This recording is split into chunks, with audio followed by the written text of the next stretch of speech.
ఓం నమో భగవతే వాసుదేవాయ. ఆత్మబంధువులందరికీ నమస్కారం.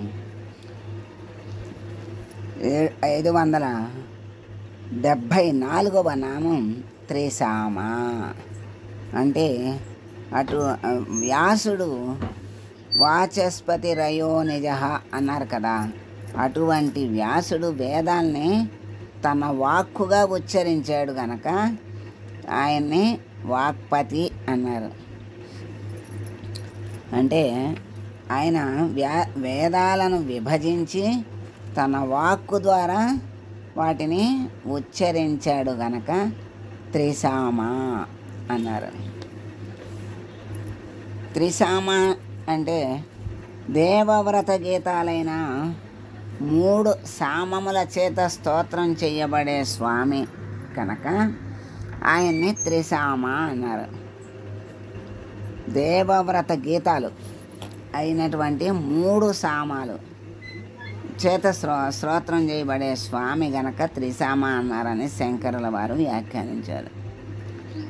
బృహత్, రథంతర, వామదేవ మంత్రాలకు త్రిసామ మంత్రాలని పేరు. అంటే ఇందాక 3 సామములు అన్నారు కదా, బృహత్తు, రథంతర, వామదేవ మంత్రాలకు త్రిసామ మంత్రాలని పేరట. సామగాయకులు సామవేదాన్ని గానం చేసేటువంటి గాయకులు ఈ వేదవాక్కులతో మహావిష్ణువుని వినతిస్తూ ఉంటారు.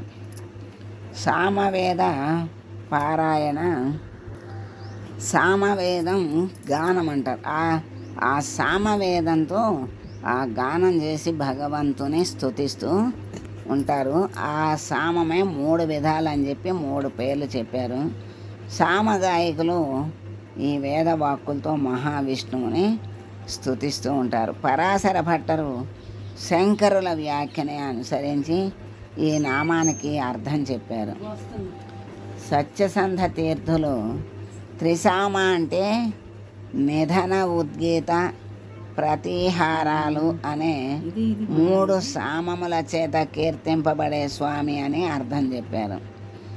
నిధన, ఉద్గీత, ప్రతిహారాలు అనే 3 సామాల చేత స్వామిని కీర్తిస్తారు కనుక ఆయన్ని త్రిసామ అన్నారని అర్థం చెప్పారు. సామగాయకులు ఓం త్రిసామాయ నమః అనే స్వామికి అభివాదం చేస్తున్నారు. అందుకని స్వామిని త్రిసామ, 3 సామముల చేత స్తోత్రం చేయబడే స్వామి గనక త్రిసామ అన్నారు.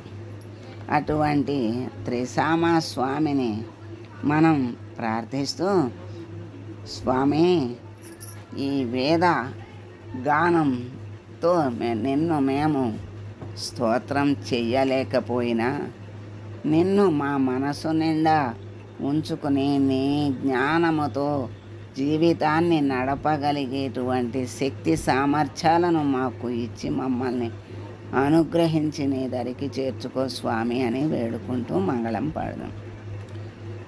మంగళం కౌసలేంద్రాయ మహనీయ గుణాత్మనే సర్వలోక శరణ్యాయ సాధురూపాయ మంగళం. ఓ